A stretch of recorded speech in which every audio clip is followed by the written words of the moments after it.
எல்லாருக்கும் வணக்கம். நான் சுஜன் சுகுமாரன், கொழும்பு பல்கலைக்கழகத்தினுடைய மருத்துவப்பட மாணவன்.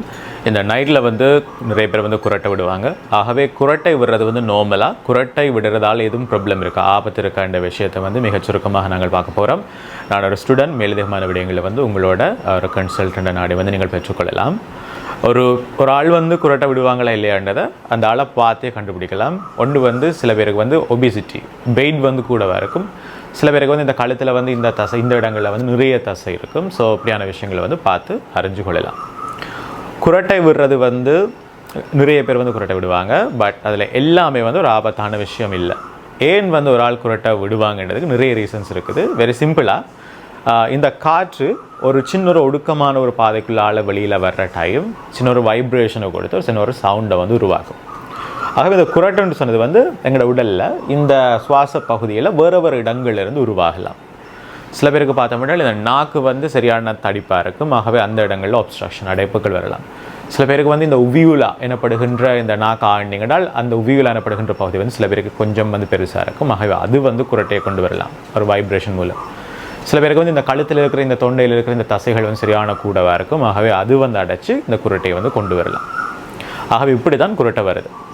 கொமனாக ஏன் இந்த ஒபிசிட்டி, உடல் நிறை கூடினவர்களுக்கு பெரும்பாலும் குரட்டை வரும் என்றால், உடல் நிறை கூடினாக்களுக்கு பார்த்திங்கன்னா இந்த நிறைய, அதாவது அதிகளவான டிஷ்யூ தசைகள் வளர்ச்சி அடைந்து இந்த இடங்கள் எல்லாம் நார்மலாக நிறைய தசை இருக்கும்.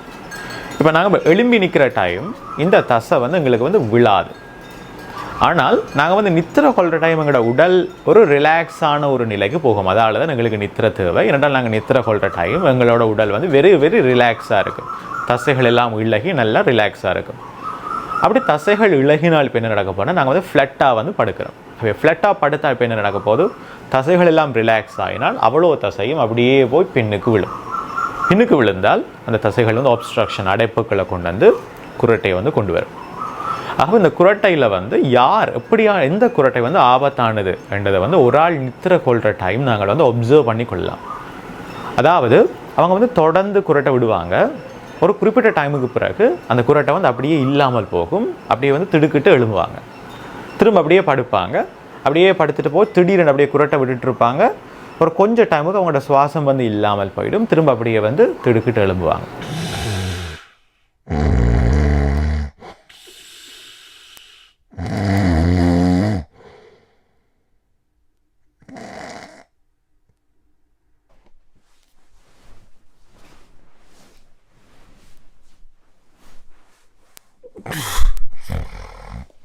சொல்லுது அப்னிக் ஸ்பெல்லுன்னு சொல்லலாம். அதாவது இந்த வருத்தத்தை ஒப்ஸ்ட்ரக்டிவ் ஸ்லீப் அப்னியா என்று நாங்கள் சொல்ல போகிறோம். அதாவது அதிக அளவு நல்ல நிறைய ஒப்ஸ்ட்ரக்ஷன், நிறைய பகுதி அடப்பட்டிருக்கும். அப்படி அடப்பட்டு என்ன நடக்கும்னா, நைட்டில் நித்திரை கொள்கிற டைம், ஏன்னால் இப்போ அடப்பட்டால் ஆக்சிஜன் உள்ளுக்குள்ளே கொஞ்சமாக தான் போகும். ஆக்சிஜன் உள்ளுக்குள்ளே கொஞ்சமாக போனோடனே எங்களோட பிரெயினுக்குரிய ஆக்சிஜன் என்ன செய்ய போது, மூளைக்குரிய ஆக்சிஜன் குறையும். இப்போ மூளைக்குரிய ஆக்சிஜன் குறைஞ்சால் ஒரு கட்டத்தில் மூளை வேறு வழி இல்லை, அவரை எழுப்பி விடணும். ஆகவே அவரை டக்குன்னு எழுப்பிவிடும். ஆகவே டக்குன்னு திடீரென்று அவர் எழும்புவார். திரும்ப படுப்பார். திரும்ப படுத்து திரும்ப ஆக்சிஜன் பிரெயினுக்கு காணா போகும். திடீரென்று மூளை எழுப்பிவிடும். அவர் அப்படி எழும்புவார். ஆகவே உங்களோட வீட்டில் யாரும் குரட்டை விட்டால் அதை நீங்கள் சாதாரணமாக எடுக்காமல் இந்த ஒரு ஒப்சர்வேஷன் இப்படி நடக்குதான்றதை நீங்கள் நோட் பண்ணி கொள்ளுங்கள். குரட்டை விட்டு திடீரென்று அப்படியே இல்லாமல் போய் திடீரென்று அவர் எழும்புறாரு அப்படின்னு நோட் பண்ணி கொள்ளுங்கள். இப்படி ஒரு விஷயம் அவருக்கு நடந்தால் மெடிக்கல் அட்வைஸை நாட வேணும். ஏனென்றால் இந்த ஒப்ஸ்ட்ரக்டிவ் ஸ்லீப் அப்னியாவால் நிறைய பிரச்சனைகள் வரும். அதில் ஒன்று, எங்களோட பிளட் ப்ரெஷர் கூடும். அதாவது சில பேருக்கு எவ்வளவு மருந்து எடுத்தாலும் பிளட் ப்ரெஷர் கண்ட்ரோல் ஆகாது. ஏனென்றால் இந்த அப்னிக் ஸ்பெல், அதாவது இந்த ஒப்ஸ்ட்ரக்டிவ் ஸ்லீப் அப்னியா இருந்தால் இதை கண்ட்ரோல் பண்ணாட்டால் எங்களோட பிளட் ப்ரெஷரை நாங்கள் மருந்துகள் போட்டோம் அவ்வளவு கண்ட்ரோல் பண்ண முடியாது. ஆகவே அது ஒரு விஷயம். ரெண்டாவது, நிறைய ரிசர்ச் என்ன சொல்லுது என்றால், இந்த நைட்டில் பார்த்தீங்கன்னா நிறைய பேருக்கு ஹார்டியக் அரெஸ்ட் டெத் ஆகுவாங்க. Heart attack cardiac arrest death ஆகுவாங்க. ஸோ அதுக்கும் இந்த ஒப்ஸ்ட்ரக்டிவ் ஸ்லீப் அப்னியா, இப்போ நான் மேலே டிஸ்கிரைப் பண்ண அந்த விஷயத்துக்கும் நிறைய கனெக்ஷன் இருக்குன்றதை நிறைய ஸ்டடிஸ் சொல்லுது. அதாவது எங்களோட குருதியில் ஆக்சிஜனுடைய அளவு குறையிற டைம் அது ஹார்டியக், இருதயத்தோடு சம்மந்தப்பட்ட நிகழ்ச்சிகளை தூண்டும் என்றதை நிறைய ஸ்டடி சொல்லுது. ஆகவே டெத்தை கோஸ் பண்ணும். ஆகவே அதால் அது இம்பார்ட்டன்ட். ரெண்டாவது, நிறைய இந்த பிரச்சனை இருக்கிறார்கள். நைட்டில் எவ்வளவு டைம் நித்திரை கொண்டாலும் அடிக்கடி எழும்புவாங்க. அடுத்த நாள் நீங்கள் பார்த்தீங்கன்னா அவங்க சரியான ஒரு சோர்வாக இருப்பாங்க. அவங்களால ஒர்க் பண்ண முடியாது. சரியான ஒரு டயர்டான ஆக்களாக இருப்பாங்க. ஸோ இப்படி யாரும் அப்சர்வ் பண்ணினால் நீங்கள் வந்து டாக்டர்கிட்ட காட்டிக்கொள்ள வேணும். அவங்க வந்து அதை வந்து அசஸ் பண்ணுவாங்க.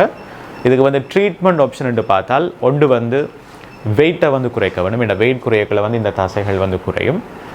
இன்னொரு இதுக்கு மேலே ஸ்லீப் ஸ்டடீஸ் என்றதை வந்து ஹாஸ்பிட்டலில் வந்து செய்வாங்க. உண்மையாகவே அந்த அடைப்புகள் ஏற்படுதான்னு பார்க்குறதுக்கு. இதுக்கு வந்து ஒரு நார்மலான ஒரு பெஸ்ட்டான மேனேஜ்மெண்ட் என்றால் சிபேப் வந்து நீங்கள் கேள்விப்பட்டிருப்பீங்க. அதாவது அவங்க வந்து படுக்கிற டைம் ஒரு மாஸ்க்கை போட்டுட்டு வந்து படுக்க வேணும். அந்த மாஸ்க் என்ன செய்யும் என்றால் ப்ரெஷரை கொடுத்து இந்த தசைகள் அப்படியே பின்னுக்கு போய் விழாமல் அதை வந்து தடுத்துக்கொள்ளும். ஸ்டார்ட்டில் வந்து நிறைய பேர் அதை யூஸ் பண்ணலாம். ஸ்டார்ட்டில் கஷ்டமாக இருக்கும். ஒரு கட்டத்தில் வந்து அது போட்டால் தான் அவங்களால நித்திர கொள்ளலாம் என்ற ஒரு நிலைக்கு அவங்க வந்து பழக்கப்படுத்தி கொள்ளுவாங்க. ஆகவே இப்படியான பிரச்சனைகள் இருந்தால் நீங்கள் வந்து கட்டாயம் உங்களோட டாக்டரை வந்து நாடி அட்வைஸ் பெற்றுக்கொள்ளுங்க. நன்றி, வணக்கம்.